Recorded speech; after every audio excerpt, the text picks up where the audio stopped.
tractor with a TB65 backhoe on it. This one is a little bit different than normal for taking the backhoes off from what you've seen on most of our other tractors. This one is held on with two little pins in the back that sit on hooks. This is on the backhoe of a little T25 tractor. This is what the tractor should look like when you put the 3-point back on the tractor. It should be set up where you've got a lift link coming up here. You've got one of your pull links down there, your lower link, and then you've got this stabilizer that's pinned on the outside. This particular tractor, you can get the backhoe on it with the 3-point on. I would recommend taking the 3-point off. It's gonna save you a lot of headache and trying to line stuff up. There's a plastic toolbox here that's right in the way to get broke off.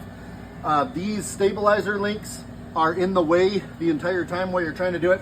So to take the 3-point off, very simple little process. You're just gonna repeat it on both sides. Take this top pin out on both sides. You're gonna pull this bottom pin that's on the stabilizer. You're gonna pull a lift link pin, and this whole assembly is gonna come off. With that off, you repeat that on the other side. I would take that off and put it in a box, and then the tractor will be way easier to put the backhoe back on it. Whenever you go to put the 3-point back on, it's going to be just in the exact opposite. You're going to slide your lower lift arm over this pin. You're going to hook your lift link with a pin right here so it looks like this side, and then you're going to put your stabilizer down there to the bottom is how you'd end up putting the 3-point back on if you took the backhoe back off, or if you're going to put the backhoe back on. On this stabilizer pin that comes with the tractor, you can get this in multiple directions. If you put it in this way, from the inside out, this will not hit anything. If you do put this pin in the other direction, it can get in the tire. So I'd be aware of that whenever you're doing that this pin can come out and be rubbing on the tire right here if you put that pin in the wrong way. There's two silver pins right there. Those are what actually holds the backhoe from going forward and aft. Up underneath there is a big hook mounted to the tractor that has to go on a pin that's in the subframe. And then there's also over here on the side, there's a little kind of trough that the backhoe subframe has to slide in that little slit right there. So this one is just a hair trickier to put on. We're gonna show you taking it off real quick, what the process is for that. Chris, would you wanna start it? So when you go ahead and start it up, your hydraulics have to be on. So on this tractor, that is your foot valve, or the valve that's right down by your feet. This lever has to be over to the side. If this is in neutral, your 3-point will work, but the backhoe won't. If this is over here, you'll hear the engine pull down, but you don't want it there. You want it on this side. All right, Chris, let's take your pin out of here if you can. So once those two pins are out, there's nothing else mechanically holding this backhoe on. It's all just held on with some pins in that little tank. So what you're looking for is to take just a little bit of weight off of the backhoe, and you need this hoe out.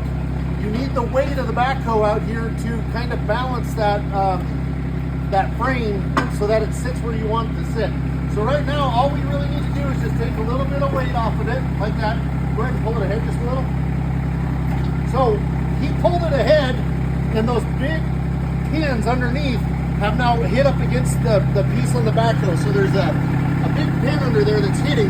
So what we're gonna do is we're gonna let this backhoe down just a little, and that's gonna let this back piece off.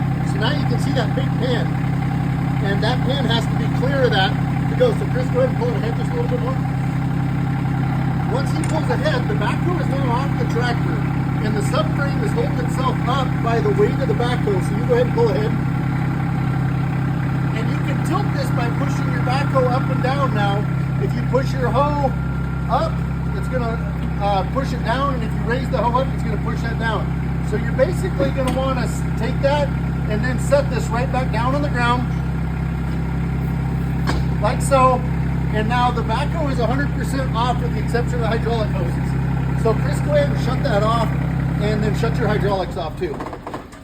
So one of the things you gotta keep in mind is what order these were hooked up on whenever you took them off. These were hooked up with this long check valve on the left side. Make sure you put them back together that way.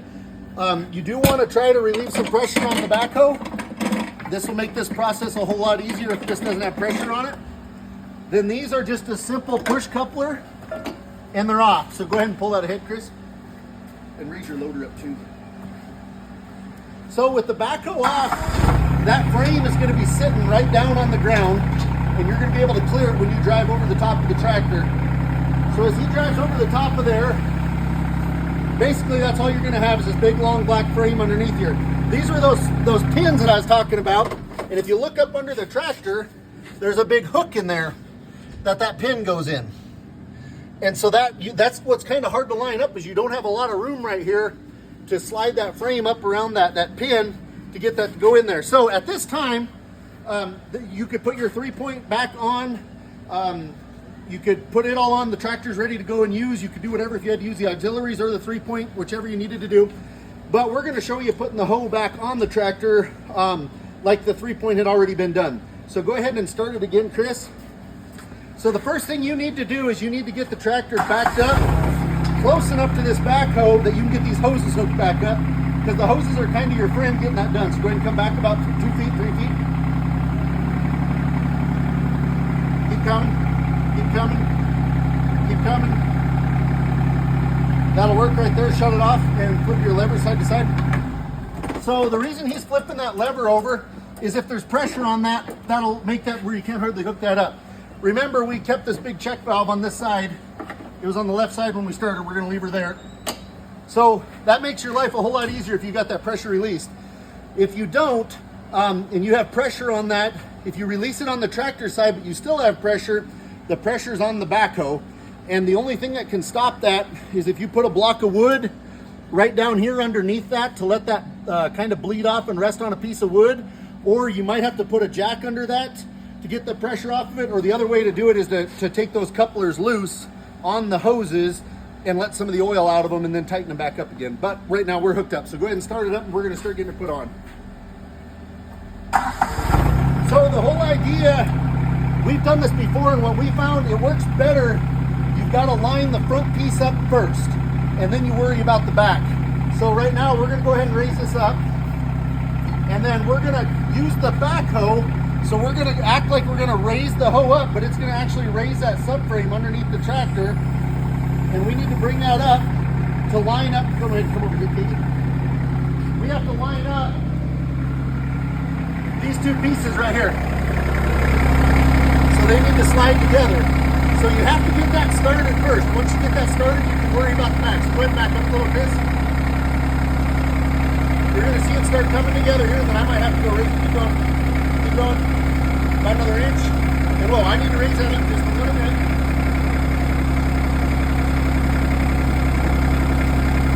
Go ahead, Chris. Now, no, too far. Go ahead back. I'll put over just a little bit there. So once that's started, the goal is we've got to get this back one in the correct position to get that pin in there.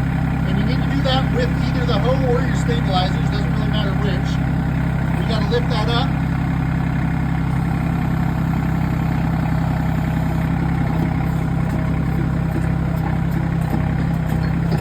Okay, Chris, go ahead and come back a little bit.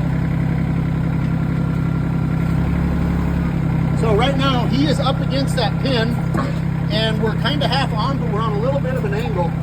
So we're gonna see if we can, there, I think we walked it on. Go ahead and come back a little, up too far, Chris. Oh, sorry, that was my fault. Go ahead and,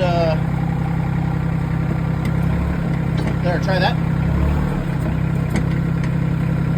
So we're really close right now. Can you come back a little more? Keep going. There. So that went into where it needs to go. So if you look, now, this little tab is right back there where that hole was. And this pin will fit back in that hole with a little bit of minor coaxing, like that.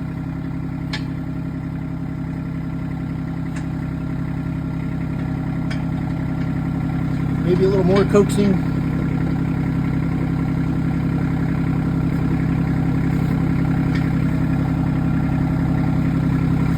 get yours started over there? I've got a point way. You need a little bit more. Yeah, I've got to go down. Here's your win. You want to come over to this side and move this in the way we go. And show me anyway we're doing that. One of the reasons we're having a little bit of trouble, if you stand behind this tractor and look, I've got the hoe offset on kind of on accident. We're off to the left-hand side, and that's causing us to lift a little bit weird. That's why that pin's not going in real easy. But all we got to do is just wiggle this a little bit for him, and at some point that pin will fall right in the hole. There, so there, the pin fell right in. Now that those are in, all you have to do is hook up your 2 little cotter pins on it, and the backhoe is back on the tractor and 100% ready to use at that point.